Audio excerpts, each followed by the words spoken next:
Hello and welcome to the Video Gamer UK podcast. My name is Matt Lees. I'm joined by Matt Nellis, hello. Dave Scammell, good morning, and Tom Ori. Hello. How are you doing today, gents? Good. Yeah, We pretty were just good. having a very brief chat about Dave. You just talking about dyeing your hair. My hair, yeah. It was Dyeing- always a subject that came up every now and then when I was at school. Yeah. Just- Well, the thing was, when we were at school, we were about. It was kind of acceptable to dye the tips of your hair blonde. That was something that people did. I mean, I never condoned it personally, but now I think it might be a brave move. Yeah. Is it called frosting? I mean, I'm pushing 30, so I think it's called frosting. it's got to be done soon. Otherwise, I'm just going to be grey.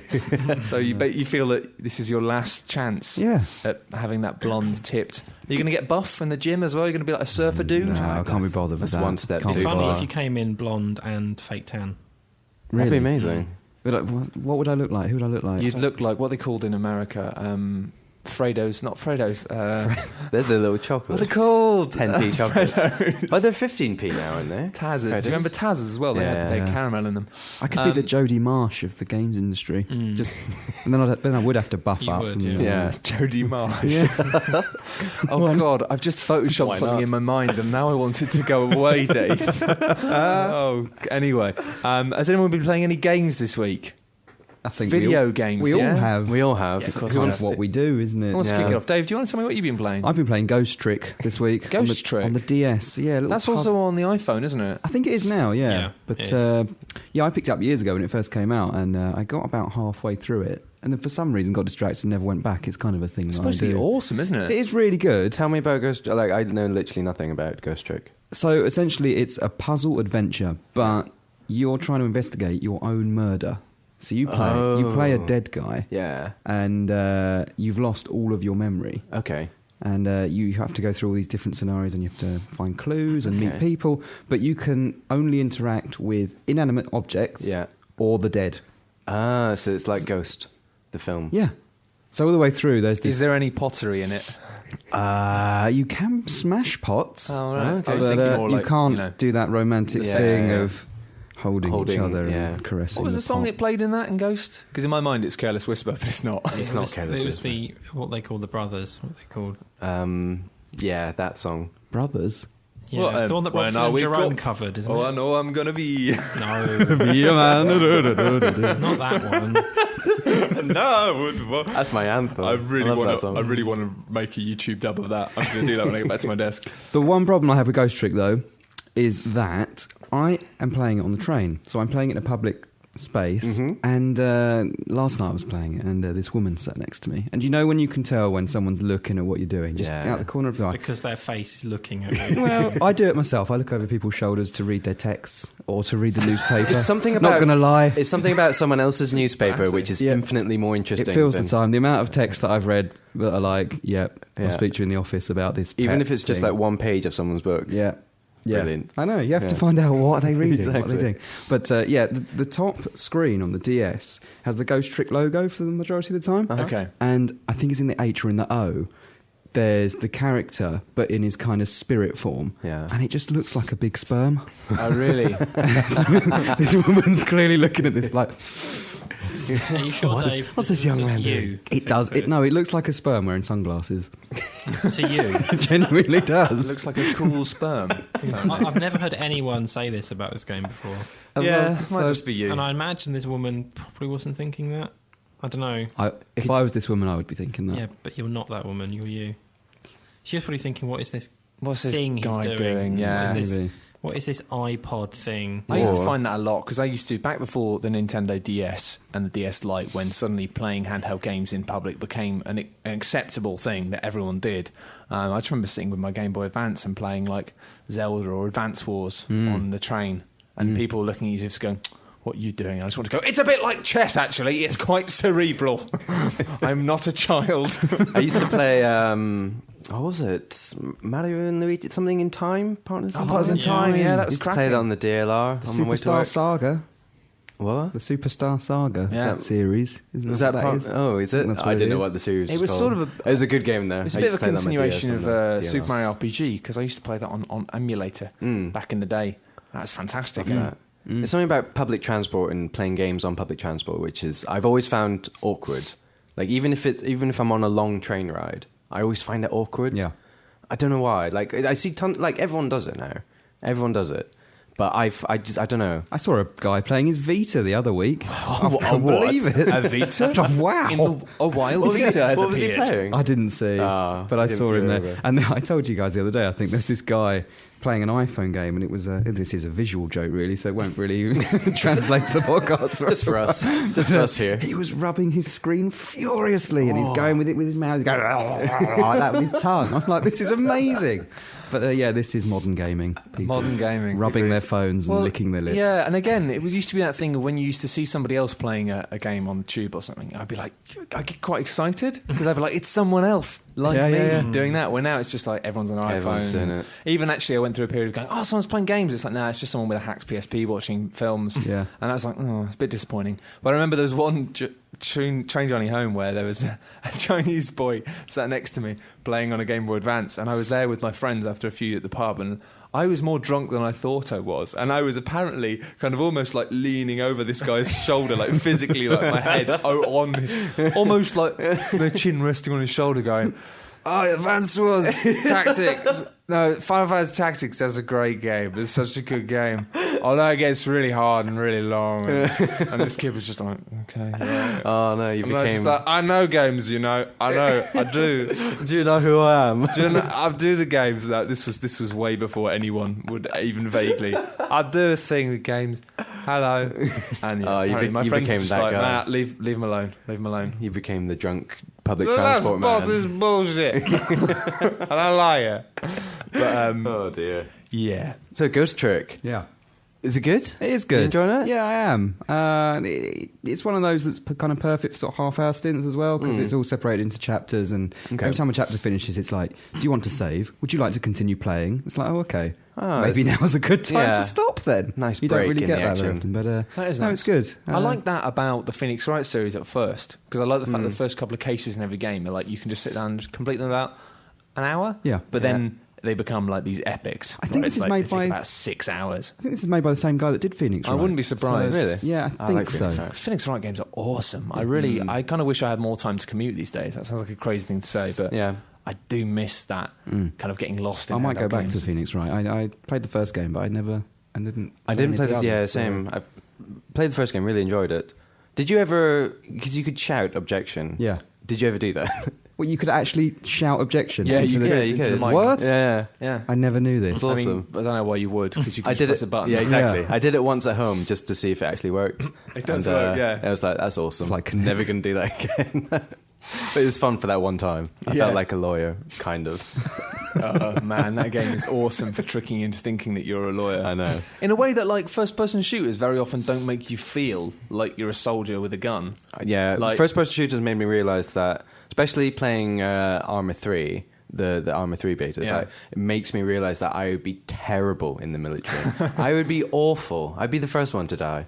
You'd be like, I'm bored now. Can we go over that hill? Yeah. I'm dead. I found Yeah. that with Flashpoint, the original one. It Yeah, was like- Flashpoint was I played it for rock half an solid. hour, and I spent an hour literally just walking across a field. 'Cause I Yeah. didn't realise there was a way you could speed it up, because my brother showed me that years later. What?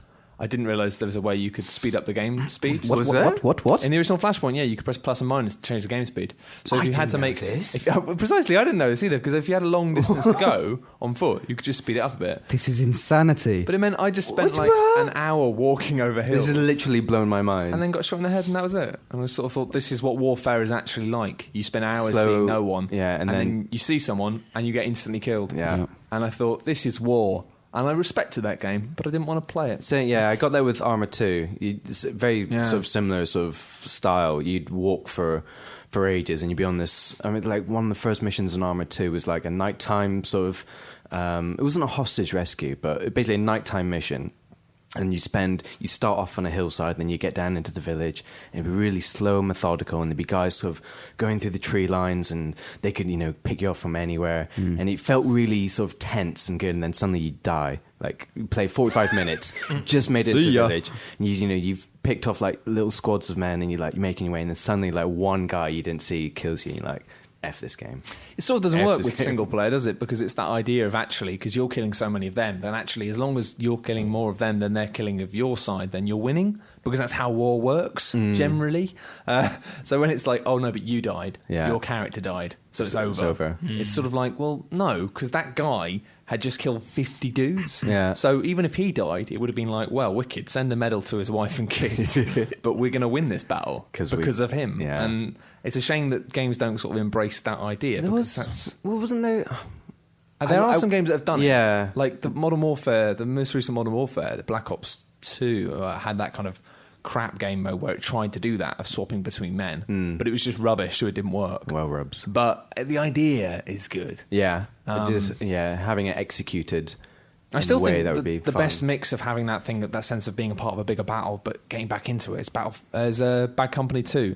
Because Battlefield 3 is a bit too big. It's a bit like you turn up and go, oh god, like the battle is so far away from where I am that you kind of spend too long out of it. Where the tight little maps of the Gold Rush mode on Bad Company and Bad Company 2 meant that it was just like you would have that kind of like, sneaking up a hill or going around a corner in a tank, and then you might die, but then you'd be like, I'm going to hop into a boat and go down the river. So you kind of felt like it got the balance just right of having that intense build-up. Bad Company 2 is hell of fun.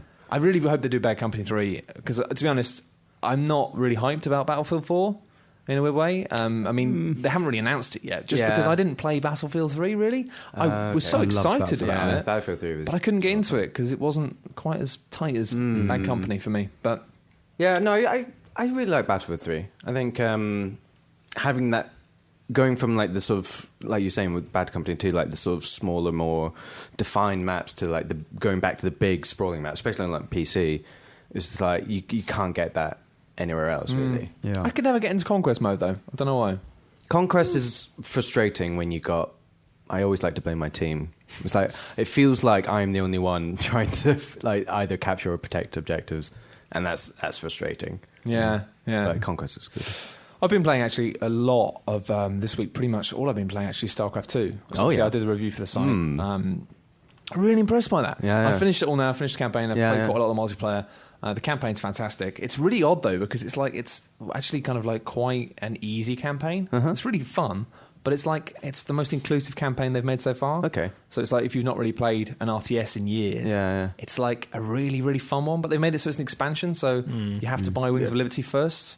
And actually, which isn't altogether a bad thing. No, actually, you can buy the 2 as a pack for like 45 quid, which sounds like a lot of money. Sounds like a lot of money, but actually, you do get 2 awesome campaigns. But the multiplayer is so much fun. I hated it for the first few days because they've added all these new units and I didn't know how to use them, and they've changed the balance of everything, and I just hated it.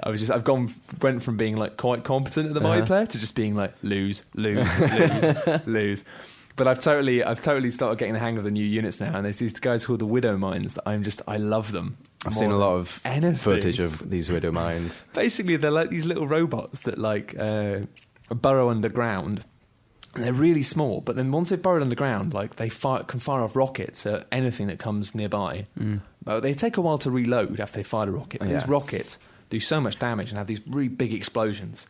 So you can basically, my favourite thing to do with them is just put a few of them behind your mineral line where all of your workers are working away, collecting the lovely resources. And then the enemy will kind of maybe scout out your base and go, oh, wicked, there's nothing protecting his mineral line. And so they'll land this big army to come and go, I'm going to fuck up the back of your base. And then out of nowhere, these missiles just pop up. So they're invisible then? Yeah, when they're underground, they're invisible. Oh. Even with detection? No, with detection. So if you can use detection, then you can see them. But a lot of the time... Some hardcore StarCraft 2 talk here. It's like a jungler or something going on. Detection's easy enough. Basically, it's like if something's cloaked or if something's invisible, then you need something that can see invisible things. Or underground things. They sound like the bane of my life. They are brilliantly horrible because a lot of it is about psyching people out. And I've had a few times where you've managed to trick someone into being sending a small army up the hill and going, oh no, I'm overwhelmed, and running away. And going, oh no, and the other guy getting a bit blood hungry and being I'm going to kill his whole army, start chasing you over the hill, and then run into a bunch of Widow Mines, and it's pop, pop, pop, pop, because a few of them can just destroy an entire army. Do they target ground units as well? Both ground and air.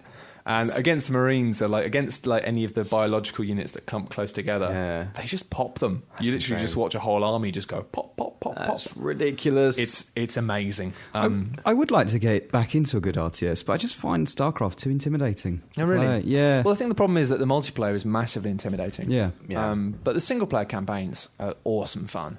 And actually, to be fair, the multiplayer isn't too bad, because I found at first I was getting really frustrated with the multiplayer in Heart of the Swarm, but that was because it was doing the matchmaking thing again, because what they do is every season they allocate you a new like level.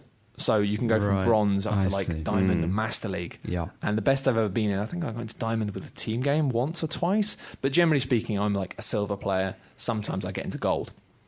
But the way it does it is it makes you play 5 games, and then out of those 5 games it goes, okay, you're this good at this game. Right. And then from that, basically, it puts you in a league. And it means that the idea is that if that's not quite right, then depending on how well you do, it will then adjust to where you are in the league. Promote or relegate you. And the idea is that essentially you will get to a point where you're winning. You're always winning about half of your games. Yeah. Because if you're doing really badly, then it will just keep putting you with worse and worse people. Right. And the matchmaking is actually really good for that. Yeah. I'm just thinking, like, what if you were like the absolute worst and then in their matchmaking sort of system in the background, you were literally at the very bottom, and so all the people it could match you up with was just like higher people. That's my worst fear. That was my fear actually when I started playing this again. I was like, oh god, am I just going to be like? I think I have to stuck in implement bronze. a patch just for me because I'm so bad. And I am concerned actually because of the fact that there were this massive influx of people with StarCraft 2 because it was such a big thing. Yeah. That there were like loads of really bad players. So it was a fantastic I was one of pool. them. yeah. I was one of them until I kind of stepped up my game. But I kind of worry now that even though it is fun to get into, and I said this in my review, I kind of worry that because there isn't the same level of buzz for this, if someone like you does come into it, I'd be fascinated to know how you get treated in the Bronze League. Yeah. Because I get the impression that maybe, apart from having people who are just genuinely like idiots, who just... But I don't get that. I don't understand how you could play a game like StarCraft 2 that came out 3 years ago and still be playing it online on a regular basis and still be like trolling or disastrously bad at it. Right. Like having just after 3 years, you just still haven't got better.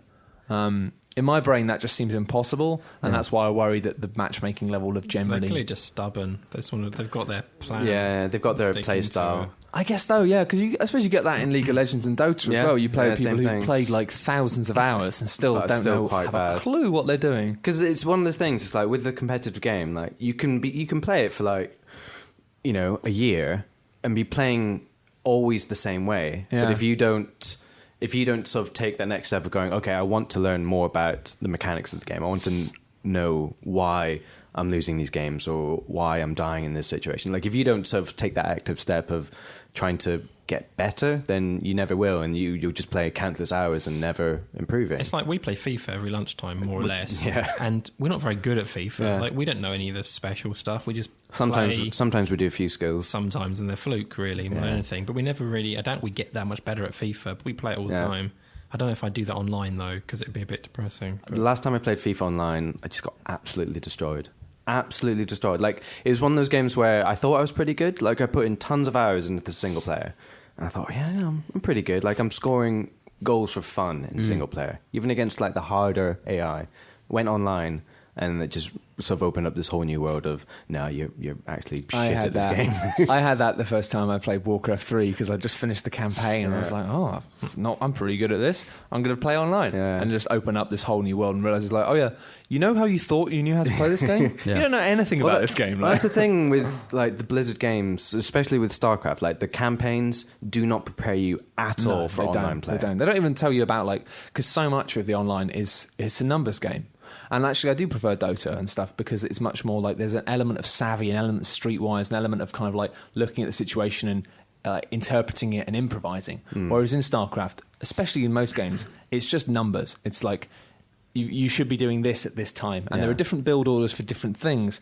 But it's like if you're not if you're not following like the optimum path to this unit, or a lot and of your it opponent is then you're going to be behind. a lot of it is like muscle memory, but it's like muscle memory for 5 minutes. So it's like you have this order of things that you need to be keeping an eye on, and this chain is a chain of things that lasts 5 minutes. So it's quite intense. And I can only do it for about 2 minutes, and I start fluffing it up and start getting I panic in, like, that's why I don't play too many sort of real-time strategy games, especially like competitive ones, is because I panic. I get into a fluster when things, like, I've got my own little plan, I know exactly what I'm building next, I'm like, yeah, I've got this down, but I get really thrown if the other guy just doesn't leave me alone and let me get to the point when I'm ready my stuff. And I just get really flustered. Then he'll attack with like only a few units, and I'm like, oh no! And then I'll forget to keep building workers, and then I'll get behind. And then I just get flustered, and I panic, and I'm like, no,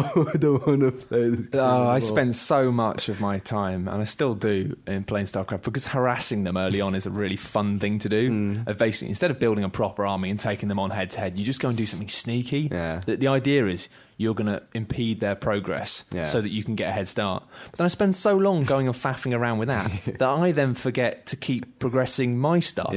So even though I'm like, that was really good, I stop them from making new workers. I'm like, yeah, but Matt, you haven't done anything for like 5 minutes. So it's just like a completely wasted my time. But it's an incredibly hard game to get into. It's really good fun though, actually, and I think StarCraft is one of those games it's worth getting a basic level understanding of it, because out of all the things that's fun to watch games of, like esports wise, it's definitely the best. I'm going to give it a go, definitely. I think Company Heroes 2 though may be my RTS. I'm so excited about that. I am so hot for that. The first one was terrific, amazing game. But really excited to see what they're. I'm super hot for that. Brillo. In a weird way, StarCraft 2 reminds me a little bit of, well, no, it doesn't remind me, but I see a lot of likeness between StarCraft 2, and this is going to sound weird, but a lot of likeness between StarCraft 2 and SimCity, which I've been playing a lot. What? I know. Bear with me. It's going to take. I was thinking about it a lot last Madness. night. I was thinking about it a lot last night. Are you on drugs? I was having severe problems in SimCity building a balanced city that would just be like self-sustaining, and basically I was reaching this point where I'd reach a certain population and then the city would just turn to shit. Supply depots. So that's a StarCraft show. I get to a certain population, and then I'll be making like 10,000 an hour. I'll be absolutely fine. But, like, this city is great. It's going well. I'm making money. I've got hundreds of thousands. And then the population cap, the population would reach a certain point, and then suddenly everything would just turn to crap. And I didn't really understand why, and then I start losing money, and then I have to like up taxes, and that made people unhappy, and then I couldn't build more service. I had to turn off services to sort of sort my budget out, and it always happened around sort of maybe 120,000 people, and I didn't know why. And then so I watched a few sort of videos, and I found this one video series. This guy literally just built.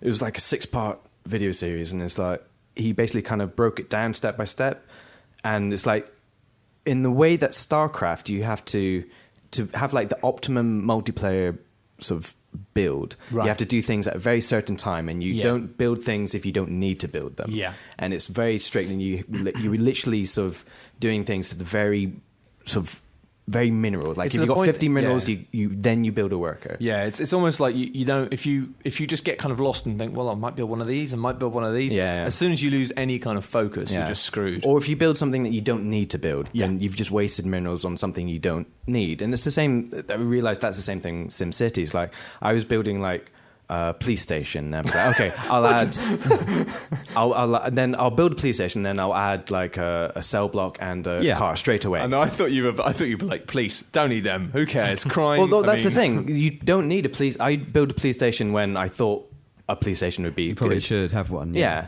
but you don't do that. You don't build a police station until you actually start having crime. And you can go up to about sort of maybe 5-6 crimes a day before people start complaining. It's about when people start complaining about a certain thing. That sounds pretty evil, though, the way you're talking about it. It is evil, but you're not very responsible. It's about squeezing every penny from your budget and not spending money on things that you don't need to be spending money on.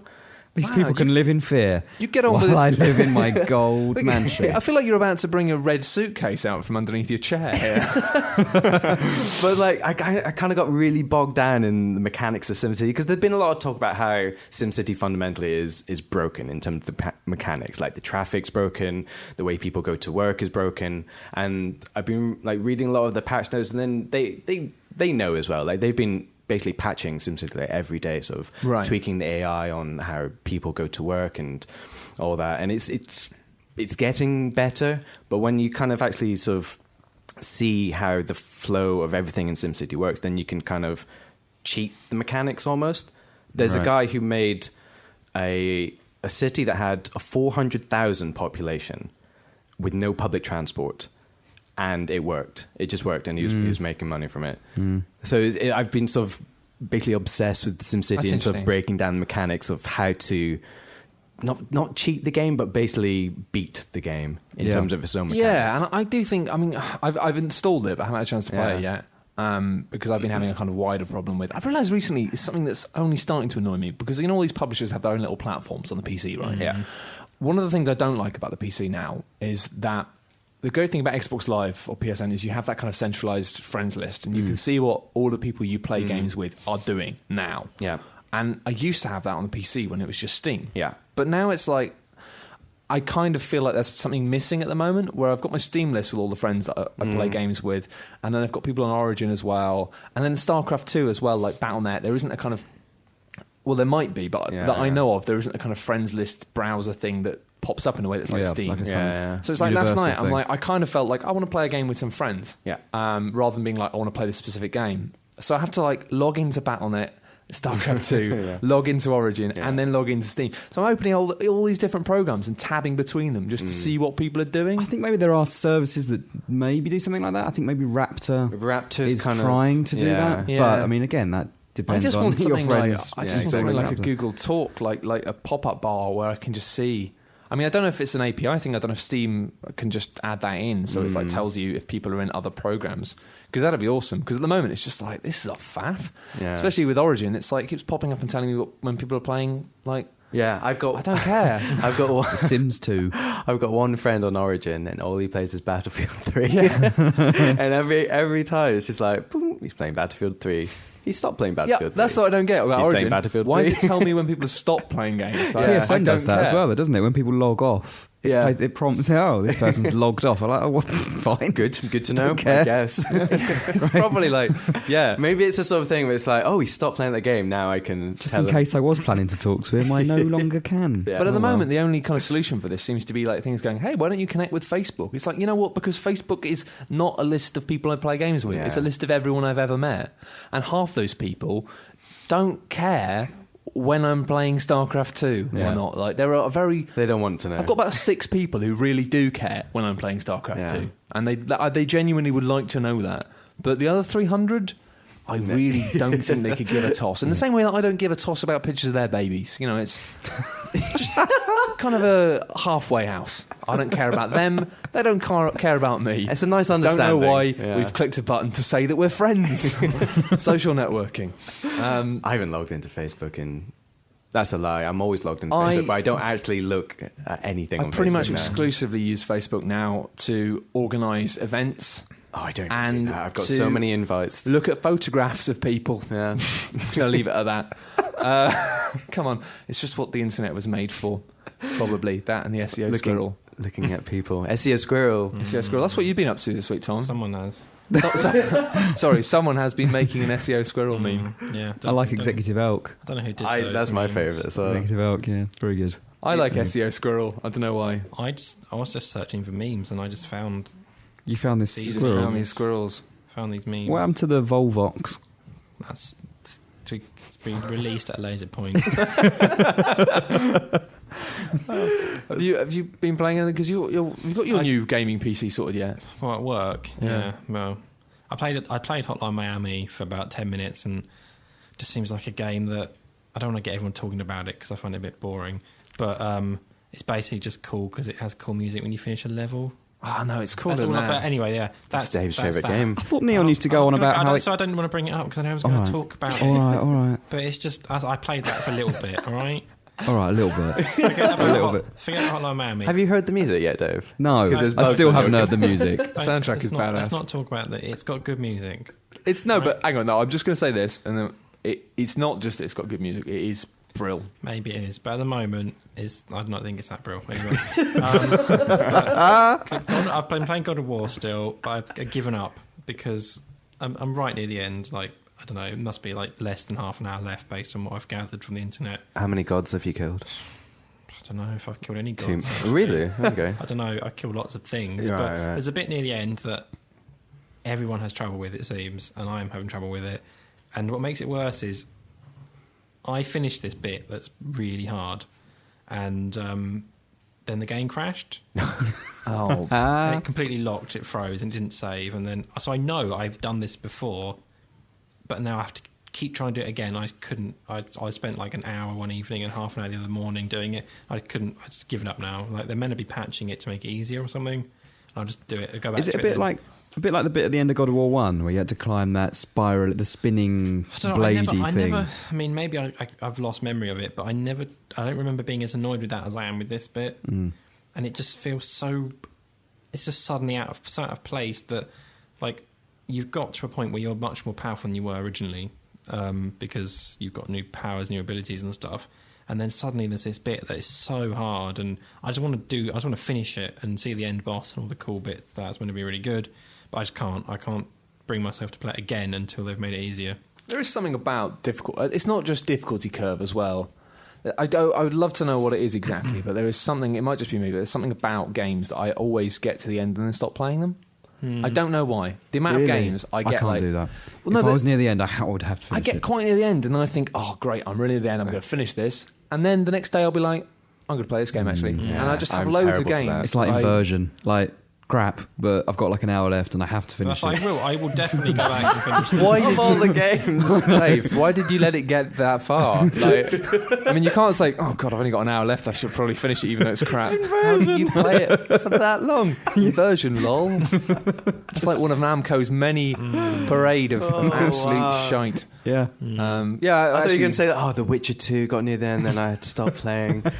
Inversion, really? Inversion, yeah. It's rubbish. I know. It's rubbish. Yeah. It's just an OCD thing. I have to finish it. I'm going to have to do it. You shouldn't have had to these start it. games. Yeah. No, I know. It's a really, really bad idea. Like, Did you finish? Did you play Battlefield?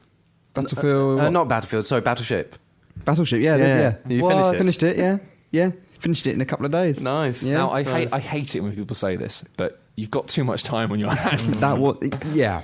And there's no excuse for it. No, really. there isn't. It was cheap, and I don't know why. Yeah, I but do this though. It's not about the cost. It's about the cost of your time. Yeah. I know, but I play shit games. But no, I but don't you, know why. You might reach a point soon. I'm surprised you haven't reached it yet, but I've reached a point in my life where I realised that it became less about money and more about the value of my own time. And actually, I don't mind paying above the odds for something that's really good. Whereas actually, I don't care if something's 99p. If it's going to be like 10 hours, I'm not going to enjoy it. That's why very I've much. given up on God of War at the moment, because Yeah, fair play. I wouldn't have got that far with God of War. It's like, I really like it, but I'm not going to spend another 3 hours trying to do the same bit over and over again. So I've just started playing Tomb Raider. Do you know what's on my Tomb to-do Raider's list good. next? Do you know what's on my to-do list? Sniper. No. You're not going to believe it. Dead Island, right? Now I played and finished Dead Island on PS3. Right, so for, you're why are you going to for play review, it? right? Yeah. But I bought the special edition for about 50 quid, and it's still sitting there completely sealed. And I'm like, I have to play this, otherwise I've just completely wasted my money. You've I kind already of want to played it. start. I know. You've already played it. Yeah. What's wrong with you? I don't know. I just don't know. You need help, mate. I kind of want to start a QVC style video series of you just called Dodgy Dave's Tack Corner, where you just try and tell us why a game that is patently terrible is quite fun. My PSN idea is Dodgy Dave. So there you go. You're onto something already. I might have to cook that one up. Yeah. Actually, I will say on the note of Sniper Ghost Warrior 2, which I've played very briefly, and it's absolute balls. However, I've seen a lot of people across the internet, defenders saying, "Oh, it's just a bit of fun. It's not that bad, and it's a budget game. It's only 20 quid." Right. I'm just going to say this: only 20 quid.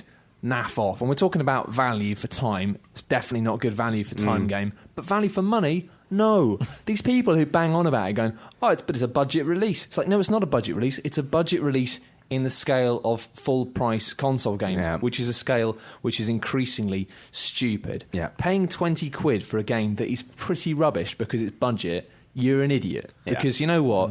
You can get amazing games for free, let alone or amazing games for a couple of quid. GOG did that 5 games for how much? It was like $10 really or something. cheap, Really, really cheap. And I picked up Alan Wake. Is that the American Nightmare one? Both. And the original. Oh, And the both? original. Oh, wow, yeah. Divinity 2, which is bloody brilliant, actually. Boss, yeah, fair play. And then 2 other games as well. But Alan Wake, right? Because Steve isn't here, so he can't defend himself. But he was. That's actually Tom as well. I like Alan Wake, You were saying Alan Wake. You got to play it. You got to I'm play fond it. of it, but it is bad. Oh my god. Like the actual gameplay is fine. Like the flashlight stuff, I think that's really cool. Yeah. I find the camera really odd though. Like it seems to be because it's not quite over the shoulder, so I never seem to be running straight. Yeah, it's a bit too high, isn't it? Yeah, a little bit too high, and Yeah. I never know where the center is. Yeah. which is kind of puts me off. But oh my god, the writing. Yeah, precisely. For a What story, the- it's the thing is, it doesn't help itself in the fact that the story is supposed to be about a writer, Yeah. and it's supposed to be quite like highbrow. Yeah, like, I and don't- It's just so bad. I don't know how it ends. Like, I know nothing about the story past like the first couple of hours that I played. But from what I grasp, it's a writer who's writing about a writer. It's like he's writing a story, but then he's in The things the that he's story. writing are coming true in this world, aren't they, essentially? Something like That's that. the idea, I The think. thing is, there it's are like so many- Inception, and it's like There are so many points in that story. The saddest thing about that game is there are so many points in that story where it has an opportunity to take the story in a direction that's really cool. And it's like properly, it's just set itself up, open goal, tap it in sort of thing. And it just kicks it so far above the bar repeatedly that it's insane. It's pretty You sort of bonkers. find yourself going, this could actually be, little moments where you think it could turn the whole story on its head. It could actually be fascinating. And then it just doesn't. And you just sort of think, you dick. You absolute dick of a game. I think that's what's frustrating about it. It had the potential to be a classic. There are a lot of games that do And it that. ended up being... But I mean, back to the point, it's just like, no. I mean, especially even with modern games now, like it seems like Square Enix are trialling a thing where basically Sleeping Dogs is £8 everywhere, and if you buy it for more than that, you're a bit mad because it will be £8 within the next week somewhere. The Witcher 2, stunning game, consistently seems to be about £7.50 if you know where to look. that is such a bargain. So, I mean, if you are still going into shops and going, £20, bargain, then, I mean, Nah. you really need to look at your Don't know who does that. life a bit. It's not even 20 quid, is it really? It's probably a bit more than that. I don't know. But like Tomb Raider, I've seen about them sell 30, isn't already it, I for think? like 27 quid on Xbox. Yeah. Like, That's that's decent. an actual good game that's genuinely in good. like Yeah. what you'd consider the budget range price bracket, possibly, for that. But yeah. I still think for me the sweet spot, that's what we should be paying for games like Tomb Raider, £20. Because I still think that's like decent whack of cash. And I think for a single player experience that's going to take you about 7 or 8 hours, maybe 9, I think £20, that for me is like a new price. Yes. Yeah. I reckon that's what we'll see the pricing settle on in terms of digital stuff, hopefully in the next couple of years. I'd like it too. I'd like it too because I got. I'm not convinced about that. Yeah, I don't know about actual sort of. I don't know about consoles, but with PC, that seems to be where the prices will get to, and that's when I'll buy it. Like And I think I PC rarely pay full price for a game. Yeah, I think PC is ahead of the curve. I think there still will be that week one thing of maybe it'll be £35 for people who really, really want it. But I'm talking like after a couple of weeks, maybe a month, slipping down close to 20, 25. Especially because I think that they're only starting to experiment with it on Xbox Live, and I'd be fascinated to see the data behind it. But I'm willing to bet that with an audience the size of Xbox Live, when you start saying, hey, do you want this pretty awesome game that you didn't buy because you were too busy at the time? £9? Because what Steam have realised is that, I've gone about this a lot, but there's a virtual shelf, and I think the reason people stop buying games, retail games, is because their shelves are filled with them. Same reason you stop buying DVDs. You think, I've got too many. Possibly, yeah. Whereas with a digital shelf, there's no space. And so you might have a pile of shame on your desk of 360 games and you go, I'm not going to buy another one because I still haven't opened those 4. Whereas with Steam, because you don't actually physically see them, the big list. it's a hidden infinite box Yeah. of stuff you just buy because it's cheap. And I've got like 20 Steam games I've never played. But I'm not bothered because they're not there reminding me. They're not guilting me out. Still I'm haven't just super installed Rage. concerned. I'm super concerned about when it comes to consoles, at least the digital stuff. I mean, you look at what Sega did with Aliens Colonial Marines. You could download that day one on PSN. Yeah. $49.99. Or, wait a minute, special offer for PlayStation Plus users, 20% off, get it for $39.99. We're like...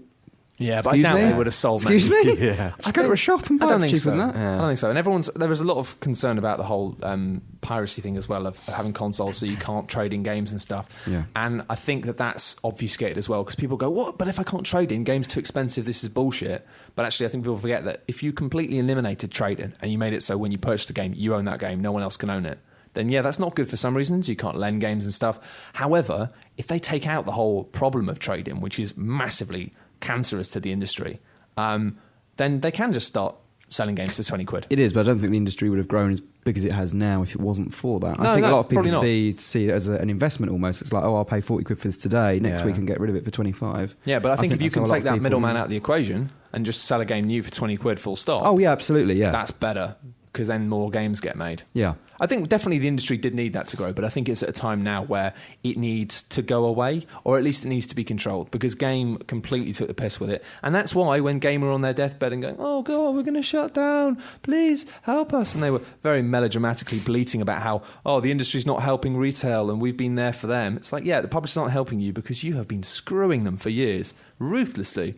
And everyone else, I've been in the games industry for about 7 years now in different parts of the industry, and I've always loved the fact that there is this sense of kind of community and togetherness. And even though we might not always get on with publishers, you do have this sense of camaraderie and the fact that we're all doing it because we love it. And the only exception to that I've found has been in the retail sector. Not the people who actually work in the shops, they're good eggs, but the people who actually run retail do not give a damn. They've just been like, we're all about the taking dollar. you for a ride. And I've never liked that. And so I'm glad that they're all dying. Anyway, literally. Dave, what's going on in the people world of themselves aren't literally dying. Sorry, that could have been It's kind of like how I run my city in SimCity, to be honest. They're just ruthless. It's all about the dollar. Just pumping shit everywhere. I don't do that. Oh, you don't? No. Oh. There's a little... No. It's I sometimes get a rid longer of the sewage just to annoy them. I'm going to start playing that at lunchtime. little tip for infinite water. You put your sewage treatment right next to your water pump. What? Exactly. Right, sounds crazy, because the sewage treatment takes your sewage, treats it, and puts it back into the ground as sort of treated sewage. Right. You have your water pump, but instead of basic water pumps, you put filtration pumps. Right. So they're all sipping poop. No, because it's filtering it, and by the time it filters, it's like a 2-stage filter. That is, the water that's pumped out of the city is clean water. Infinite water, you don't have to worry about it. Smart. Done. Pro tip. Take that piss and make it into a delicious drink. Exactly. The people don't mind. The people don't know. You are fantastic. Also evil, but mainly fantastic. That's a pro tip We should. for you. I'm going to install it in the office. Actually, we should start a city where we've all got. A region. We should do a big Yeah, region. we should have a locks region just for Yeah. us, and then maybe we can do some stuff around that. But we Get should some of start the that up. community in there, and I think that'd be quite, be quite cool. That'd be awesome. Okay. Wicked. Well, I think it's time now. If you could whap out the news cannon. There's only one. Dave, There's splash- only one real big story this week. Like isn't body there? with your news load. Riccitiello has left the building. Oh, Ricky T. Yeah, the EA CEO has resigned. He's resigned. Yeah. Which I don't think is a massive surprise. I think this has been You reckon? a long time coming. I think, yeah. I kind of feel bad for the guy in a weird way. Not that much, because he's probably made enough money to buy himself more houses than I'll ever see. But at the same time, there's been, especially because there has been, we received a bit of flack for anonymous sourcing recently, but there was an anonymous source on a news story I saw this morning, I think, where it wasn't even a news story. It was basically just anonymous source from inside EA says, oh, Riccitiello was rubbish. And it's like, that isn't news. That was me, actually. That's opinion. But I don't know, like, I kind of feel like he's being blamed for a lot of the ills in EA. And yet I think, well, actually, he was the guy who made Dead Space, Mass Effect, Dragon Age. We should all go those back. You go back things, towards the start of this generation. It was EA suddenly was seen as like they were a good company again. They were making games that people wanted. They were doing new IPs. Yep. But then I think they've just sat on those and they've just churned out more of these new the same IPs. I think it's the investors to blame, frankly, because the impression I get of what happened was, because this source said EA kicked ass before Riccitiello came in. It's like, no, it didn't. No, Do you remember the Need for Speed series? Remember all those drift games on the PS2 with the cars that look like they've been designed by blind drug dealers and stuff. Like it was. I do remember about the 2004, 2005 era though. That kind of Burnout 3, Sims 2 period. They were doing well for themselves. But then and if you look back at the share prices from about sort of 2008, which is a year after Riccitiello was made CEO, their share price just dived, and it hasn't rebuilt that. That's the thing. But the problem is the reason it dived is because they put an investment in proper gamers, and they listened to the fact that everyone was getting fed up with this stuff, and they went, okay, let's not mess around, create a quality new IP, really invest a lot of money into it, really let the studios run wild with it, made these awesome games. But then clearly Riccitiello had to talk to the investors and go, look, we're going to do this, gamers are going to love us for it, they're going to love it, we're going to make loads of money. And they didn't make loads of money. They basically didn't. Some of the games bombed, some of them didn't, some of them sold well, but over a long period of time, and it wasn't really the cash influx they were looking for. And then I think basically they had to backpedal and go, okay, sorry guys, we'll make the money back, we'll make it back, like, paying for. When did they pick up BioWare? When? Yeah, I don't know the date. Right. Was it during Ricky T's? Was that? Yeah, pretty sure it was.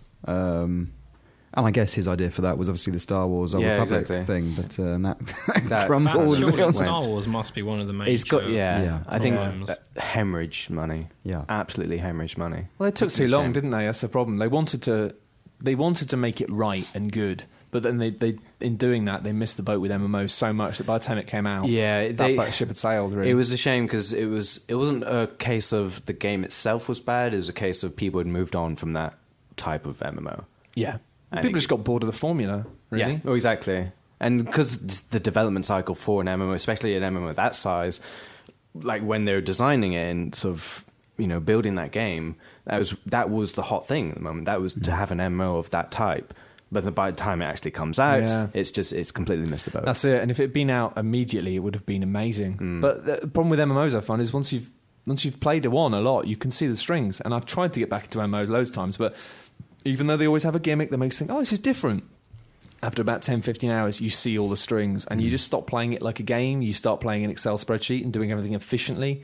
And it's just not fun. I remember the first time I played World of Warcraft, it was like I was drinking dwarven beer and climbing hills with my little tiger pet. And I was like, that. This is amazing. Doing a bit of fishing. I just got so into the world and the sense of like opportunities and things to explore. But then it doesn't become about that. It becomes about, are you in an optimal area for your level to get the maximum XP so you can get towards the end game? And it's about community as well. If there's not a community in that game, then it's dead. And that's what happened to Star Wars. Like you go to Coruscant and it's fucking empty. It's like, this is supposed rubbish. to be. Yeah. It's supposed to be the hub of this world, and it's completely empty. Yeah. I don't know. I think EA is a weird one. I think the problem with EA, really, I think this is one of those things where people want a simple answer with the news. They want a simple point it at one man. I think Riccitiello is a really easy kind of straw man for that. But I think EA are just screwed for the same reason that Activision is screwed. And all these companies have earned so much money and become so big that they're so bloated now with people that clearly they often... I have no doubt that there are people in the EA who genuinely want to do the right thing. And I think the reaction to this outcry about SimCity is absolute proof of that. Saying, hands up, when you log... It's not even like you have to go and fill in the code or whatever. You log into Origin, and I installed SimCity after all this stuff had happened. And it just came up saying, pop up, really sorry about all this stuff with SimCity. We don't want you to feel disappointed. We're upset that you've had a bad time with it. Please enjoy a free game. And then just takes you to the page. Which game do you want? Click on the game. Here's SimCity 4. I actually went for SimCity 4 because I have all the other ones. And I was like, why not? But it's like, the fact that so many companies would say, oh, you can have a free thing if you do this and that. And it would make you jump through a few hoops and to redeem it. But they've made it so easy of just being like, have a free game. Yeah. And that is like the absolute perfect response, really. However, the people who let that happen in the first place, that led to that problem, I don't think they're the same people. And that was a lot of fuss to get there as well, obviously. And some of the things that Lucy Bradshaw has been saying perhaps are a bit ill-advised. We could have made it offline if we'd wanted to, that sort of thing. I think there's too many people. I agree with that, but I do think the main problem with EA is you've got so many people there, and you have some people who have really good intentions, but you also have people who have really bad intentions. And I think that it's a case of there's internal battles that might not even be being fought directly. I think they might be being fought like on the battlefield that ends up being us. And that's why people get really fucked off with them. But I don't know. I think Riccitiello did some good stuff. I mean, I love the Dragon Age. Dragon Age was a fantastic game. Dragon Age. I love Dragon Age. Not the second one. No, the second one was rubbish. I've got hope for the third one, weirdly. But I hope it's good. I don't know. I don't know. I think EA are in a weird place, but I think blaming Riccatello it's like the Wicker Man. It won't bring back your apples. Yeah, I saw an article. It was it was some sort of business investor, and he said that the new CEO has to focus on mobile gaming. That has to be the focus for EA. It's like, well, they have. That's kind of worrying a little bit for someone like me who wants the traditional. Well, they're making so much money with real racing, aren't they? And Simpsons did well for them, didn't it? Yeah. The problem is, it sounds like I think at one point someone said they must make an MMO, and that didn't work out particularly well. Exactly. So, when you got people at the top saying, I assume it's people at the top who are saying this sort of thing. They'll just look at the market as a whole and go, right, mobile game, that's making a ton of money now. We need to make that sort of game and only make that sort of game. And it's like what you said. The same thing probably happened when World of Warcraft was massive. Top level investors just went, hey, that's making a ton of money. You guys do this, please. Yeah. Whichever way you look at it, it's not good for the games because I think one of the classic examples of that happening this generation on a smaller scale was what happened with Shadow Complex. Shadow Complex is an amazing game. Yeah. It's brilliant. It's like a modern Metroid little mini story that doesn't take long. Awesome fun, and clearly made by a team of guys at Epic who loved making it. Yeah. And you can feel that. And it's like, it's one of those rare games that you sort of think, this is a bit of magic here. This is incredible. And yet they were going to make Shadow Complex 2, and then they just went, actually, no, we're going to make Infinity Blade. And then they basically went, we're not making XBLA games anymore because they sell all right, but we can make loads more money on iPhone games. And I think as soon as you start doing that, as soon as you start going, well, we'd probably like to make this, but we're not going to because we can make more money here, the games are going to suffer because of that. And that's why I think with the big publishers, it wouldn't be a bad thing if some of them died, because you're getting lots of smaller startups where it is just going back to teams of going, hey, we've got 15 people who really want to make this game. And that specialization is making better games. And that's why I think, I had a similar conversation with Steve earlier in the week where, these kind of big mainstream publishers, it kind of feels like a few years ago you got the impression that devs and publishers were making games that they wanted to make. They were trying to put in their passion into it, making games that you'd want to play. Yeah. And these days the lines are being blurred between developing a good product that you want and running a business. And they're making products by committee. Like, every time I talk to Visceral Games about either Dead Space or Army of Two, they kept talking about listening to the fans. And they've clearly just been, market researching their games so much they've ended up with these remarkably smooth and unremarkable games. Yeah. And actually, it's like, what happened to creative vision? I kind of prefer it if a studio turned around and went, screw what our fans think. We know this is the game. What made our first game amazing. Fans? Who are these fans? How do you select this group of fans? Yeah, because that's it. I'm hugely passionate about games, but I'm not going to fill in a forum. I'm going to talk about what I liked and disliked in the forum. Yeah, it's the same process the film industry has had for almost the last decade, longer than that, for so long. We didn't like the ending. Let's film it again. Focus testing. You have a cut of the film. You show it to a select group of people that span a demographic. And then you get feedback from them, and then you change bits of the film based on that feedback. Yeah. The same happens to TV shows as well. And it's how you make good stuff, but it's not how you make great stuff. It's how you make mass market stuff. Yeah, basically stuff that will appeal to the widest range of people. When I visited EA, their Canadian studio, well, it's not really a studio; it's a huge branch. But a couple of years ago, where we did our hands-on for a game, they were also focus testing a different title with other people, and it was interesting watching how they did it. It was essentially a group of kids. Sure. It was mainly a group of male teenagers. I won't name what the game was, but essentially once they finished, they just asked, what did you like, what didn't you like? Yeah. And it was all these really bizarre suggestions, and if that's where they make their decisions and what it's weird. Have you ever read focus test questions? I used to be a market researcher.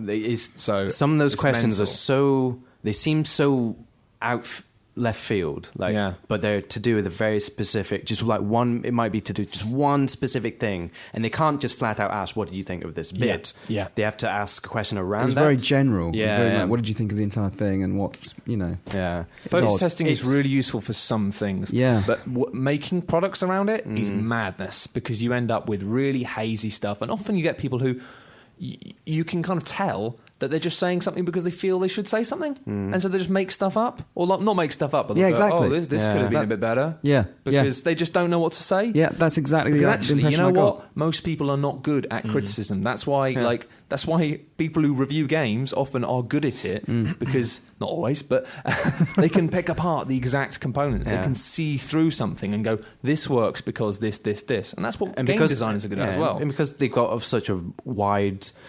They've played so many games that they've seen so many mechanics and experienced so many situations of games that they can appreciate what could be better. Exactly. Yeah, I think exactly. people like we're talking about like maybe like games are better if there's someone with a vision that is followed. Like people moan about Molyneux all the time. Yeah. But you got the sense with lots of his maybe earlier games at least that he had an idea. Yeah. And that is what he made, and that's obviously, I think, you look at some of the later stuff that Lionhead did, sort of like Fable 3 and things, and they've gone they've progressively towards a more kind of modern way of game design, and maybe we need like the visionary people just to go, right, this is what we're making. Like Warren Spector. Like you kind of want the old Warren Spector back. Yeah.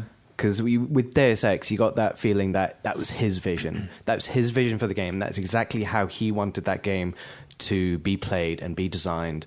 And then... I don't think there's that opportunity anymore, though, is there? Well, no, there is. It's all come down there from a is. board, really, Exactly, hasn't it? exactly. Well, no, I think there is, But- and I think that's what people forget. That's what Kickstarter offers. Oh, no, yeah, on a smaller scale, there's the Yeah. opportunity. But Well, not on a on big a... scale, I'm not sure if that's... You say on a smaller scale, like, I mean, how much money are some of these making? Some of these are making like... There's a lot of money, but in terms of the size of the team, Yeah. I think that's the Let's major say, factor. well, I mean, what, they might get $1-2 million, maybe, $3... I mean, but, you know, all the people I for know, a budget though. from a game, that's... But if you're not having the big budgets, I mean, that they might be able to do more with that money than what you get if you did that product at Activision, for example. That there's not like I imagine they can just do more. Like smaller teams, I think, are more efficient than massive, great big. Like you imagine, like Assassin's Creed is being developed with 1,000 people or something, and how much money is ploughed into making everyone work together, and just the infrastructure and everything. And I imagine a smaller team would just do more. How with much a money do you smaller pay budget.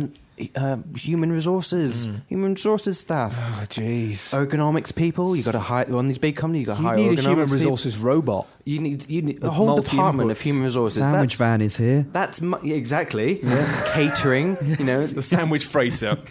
that's a whole chunk of the budget spent on stuff that's nothing to do with the Sandwiches. game. Sandwiches. They're to blame. It's all about smaller games, smaller studios. Less sandwiches. Watch Indie Face. Indie games are exciting. Anyway, that was that's fascinating though. I was fascinated by some of the things coming out of those mouths over there. Got my juices flowing. Whoa. They're everywhere now. Oh, God. All over. Thank you once again for providing us with the news canon, Dave. No worries. And now we've got some time for some questions. So I've got some questions from the forum. Got a few questions from the forum. Portal Thinker, your favourite strategy game of all time? Yes. Transport Tycoon 2. Transport Tycoon 2. I think 2 anyway. Yeah. It's whichever one I played when I was younger. Isn't there like a freeware version of? I think there probably is. They modded it a lot. Yeah, there's like a modded free version.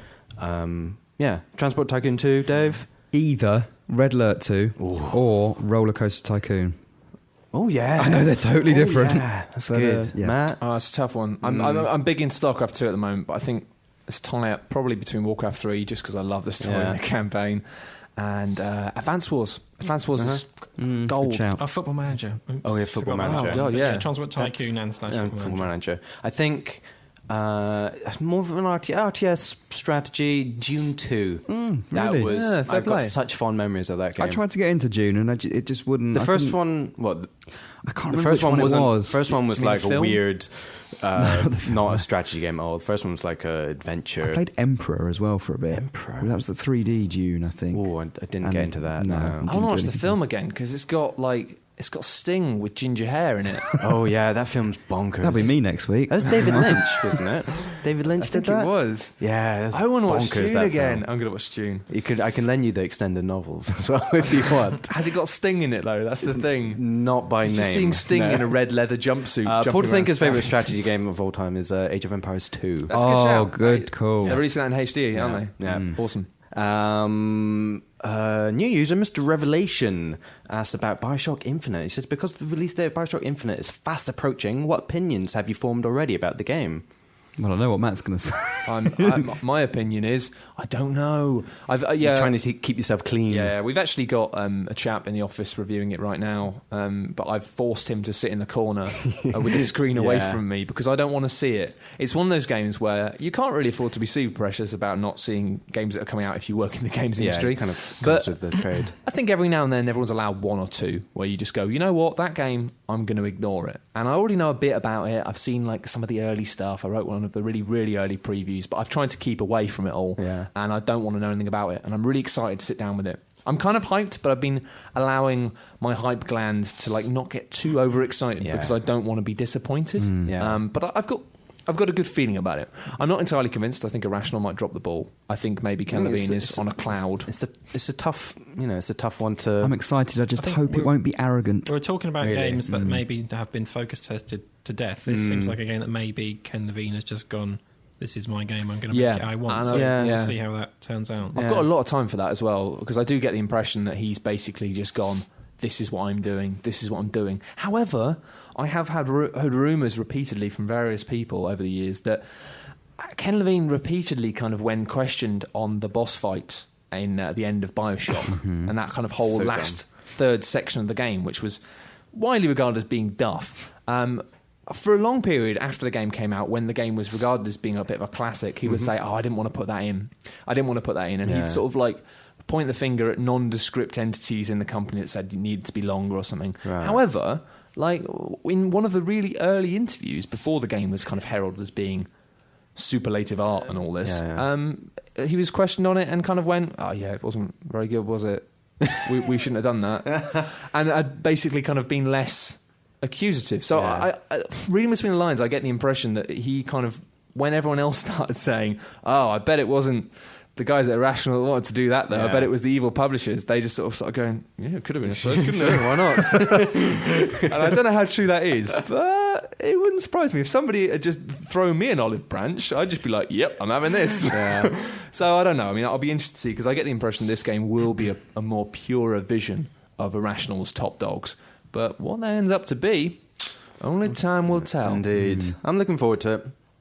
I'm same as you, I've tried to keep myself as pure as possible, so when I actually play it, it's all new and fresh. One of the things I am really interested about and quite excited about is it seems to, one of the things I've heard is it actually deals with racism in quite like a blunt way. Yeah. Wow. Because I think the idea is that on this floating island, whilst they have got progress and stuff, they've also become so segregated that they've got really nasty kind of anti-black sentiments. And it's not even a case of like having this kind of like fuzzy thing of going, look, this alien group doesn't get on with this alien group. Isn't it a bit like racism? See what we're saying? See, it's a bit like in our world, when actually we're not that different, are we really? Where in this, it's just going, look, this is actual racism. Look, you're facing characters who are actually like, this is proper old school classic racism. Yeah. Deal with that. That's pretty and I think brave. that's brave for games to actually face that head on, particularly because it's one of those things that you kind of think like racism isn't a problem anymore.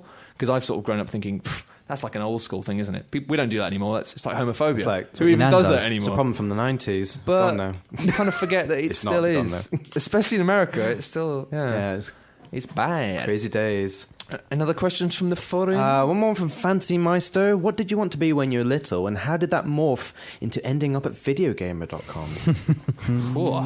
I always wanted to be a pilot. I've discussed this so many times on this podcast, so I won't go into it again. But yeah, I have no idea how that morphed into me, ended up. Did you ever get anywhere towards that? I took a flying lesson. You took one, and I did a loop-the-loop, and I nearly blacked out. You did a loop-the-loop? In a lesson? Yeah, was that in a glider? No, it wasn't a glider. It was like a little... 747. I can't remember what they call them now. A little single-engine propeller thing. Like a Cessna. Cessna. That's it. You did a loop-the-loop? Yeah. That is meant in a lesson? Yeah. What the? That's amazing. That's awesome. And the feeling of actually taking control. I only took control for about 10 minutes.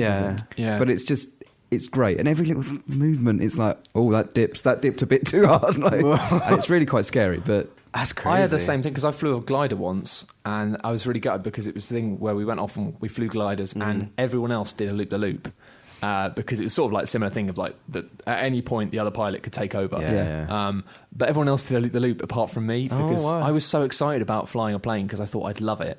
but it just made me really sick, like the motion sickness. Yeah, So I just kind of wobbled about in the sky for 10 minutes and then landed, and then came up and was literally physically sick. And I was so gutted because it was one of those things where I was like, oh, I thought I'd be really good at that. Yeah. It was like go-karts. I was always like, I'm going to be awesome at this. I've played loads of Mario Kart. As it turns out, it's mostly just getting battered to hell in a piece of metal. Yeah. It's horrible. Tom, what about you? I want to be a snooker player. Yeah. Yeah. You're pretty good at pool. We are quite good at pool, though. We're getting a pool table here. No. Oh, yeah. Yeah, it's gonna be Yeah, good. we are. That Yeah. didn't work, that career path. How far did you get into it? I just played snooker a lot. But That's a good start. I don't know, I just played for like the county or whatever kind of stuff. Like nothing like incredible. I was just never naturally. We started like we started like coaching and stuff. Me and James when we were like 12 or 13. So it was a bit late, I think. Really, we'd already established loads of problems and stuff. Yeah, you've really got to hammer kids into that mould early, don't you? Yeah. If we'd like 4 years old started, maybe I'd have been pro by now. Which RE is the better pool? James probably. Oh, James. Just. I remember losing a bet. It's pointless me trying to claim it's me because he'll just deny it. So it probably is him. Have to do an Ori off. When we got our table in the Yeah. office, maybe I could buy myself a waistcoat and we could. Yeah. I lost a bet on the last Ori off in pool. Yeah. Missed out on a pint. Very, very gutted. Don't want to get into gambling, Matt. I told you about this. I know. Yeah, bad. so I wanted to be a snooker player. I wanted to be a football player when I was younger, like a lot of young boys, and I thought I was going to do it. I thought I was going to make it. I thought I was going to hit the big time. Played for my school, and our team was like, I think to this day was still the best school team from my In the school. world? No, from in my school throughout the years. Oh, right. The most successful school team that we had. Nice. And played for like a boys' club as well, and then had a trial at Aberdeen. And then it turns out that I'm super injury prone. I'm like Darren Anderson. I was just, if you know who Darren Anderson is. Yeah, I got that. Yeah, that was for Tom.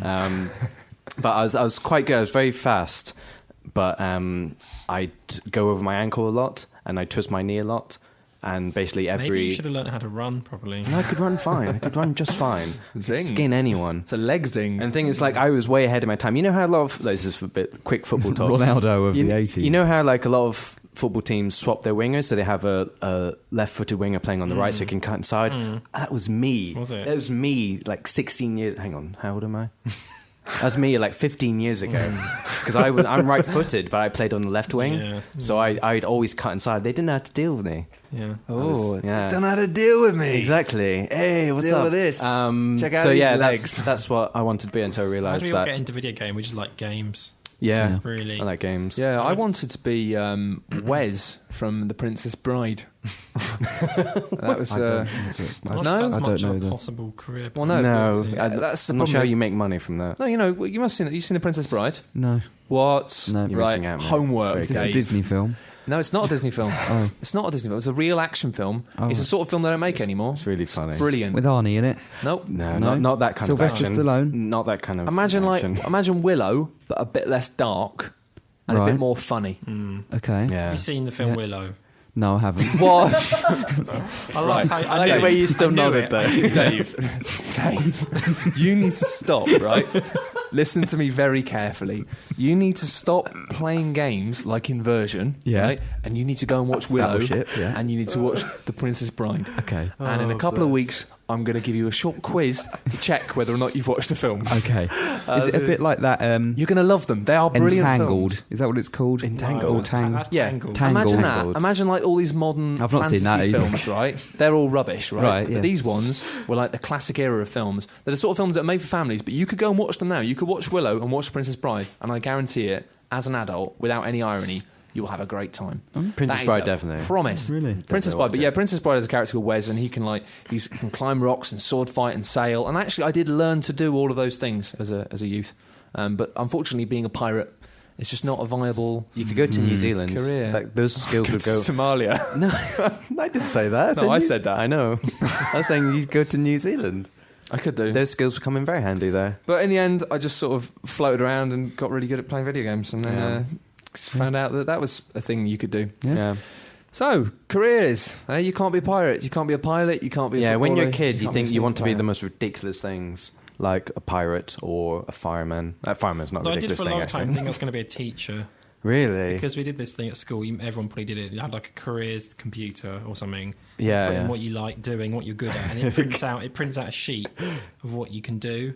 And mine was like, I'll be a teacher or something. Really? Yeah. I think you'd be a good Father Christmas. Yeah. I've You've said that before. Yeah, Yeah. I have, yeah. Mine said I should be, and this I find hilarious this day. It said I should be a military officer.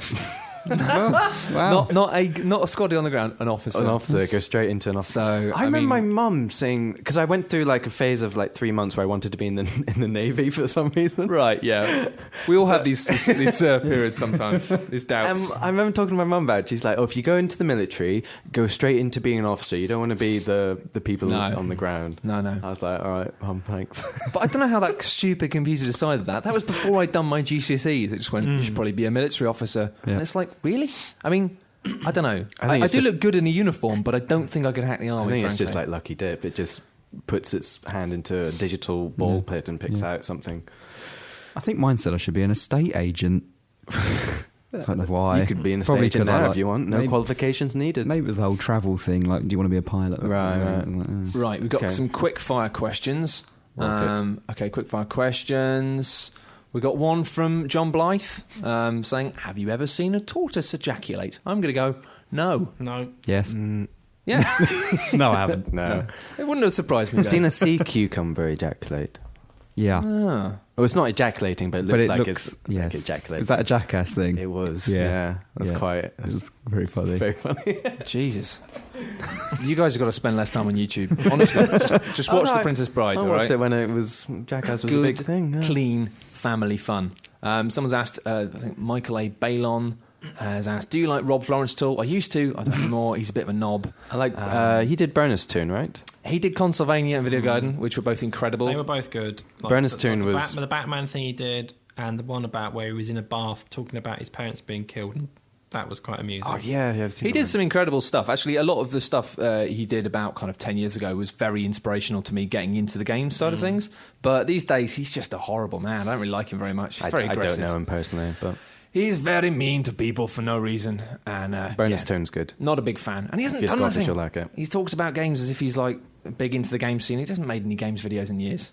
He got off the horse. Anyway, true or false, a single sperm cell from a blue whale is the size of a Jack Russell, asked Joe Saunders. Dave? Say that again. True or false? Yeah. This one's definitely for A Dave. single sperm cell from a blue whale is the size of a Jack Russell. Wow.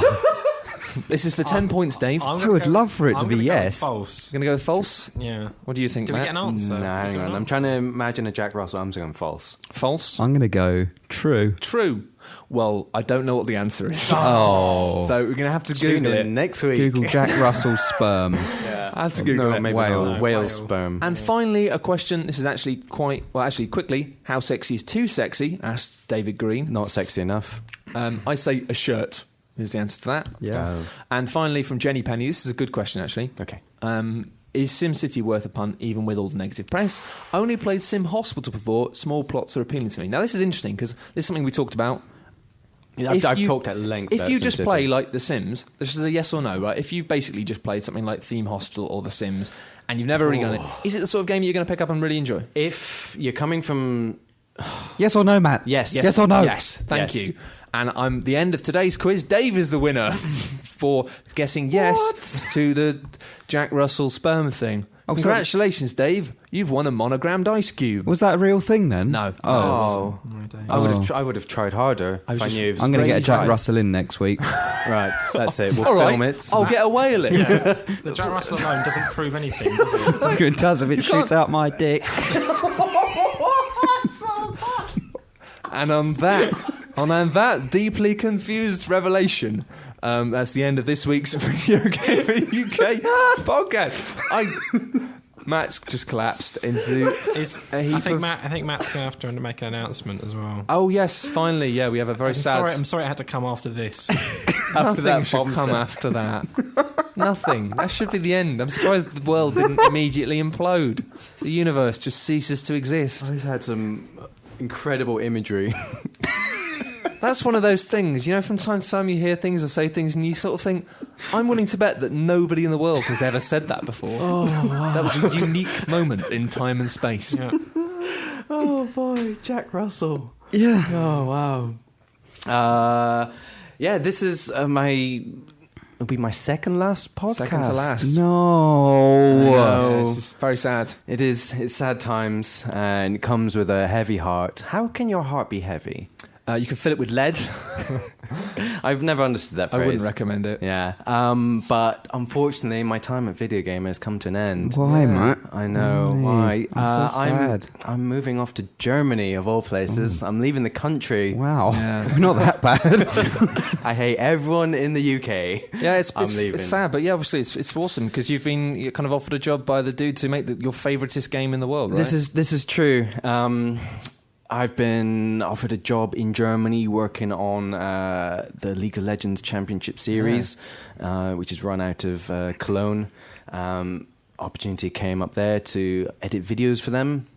And so it was very, very difficult to turn down. No, of course. Yeah. Yeah, so it's sad times because I absolutely love it here. Yeah, it's a real shame. I think it's one of those things where it's clearly an absolute dream opportunity. Yeah. It'd be like if someone said to Dave, do you want to be an astronaut? Do you want to make whale babies? Yeah. Do you want to make whale babies with Exactly. Jack Russell? I've got in Jack space? Russell here. Yeah. We've And got an a blue whale. experimental facility on the moon. We need you to fly in space today, if that's possible, Dave. We'll provide the Jack Russells. Yeah.